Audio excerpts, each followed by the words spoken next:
রাত যায় যে ভোরে, তাহার মতো তুমি করো না কেন গো ধন্য মোরে। চাঁদের আলোয় রাত যায় যে ভোরে, তাহার মতো তুমি করো না কেন গো ধন্য মোরে।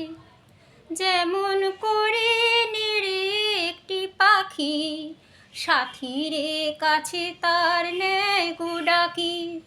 যেমন করে নেড়ে একটি পাখি সাথীরে কাছে তার নেয় গো ডাকি। যেমন করে সে ভালোবাসে কই তাহার মতো কবু আমায় ভালোবাসো না তো। অলির কথা শুনে বকুল হাসে কই তাহার মতো তুমি আমার কাছে কভু আসো না তো।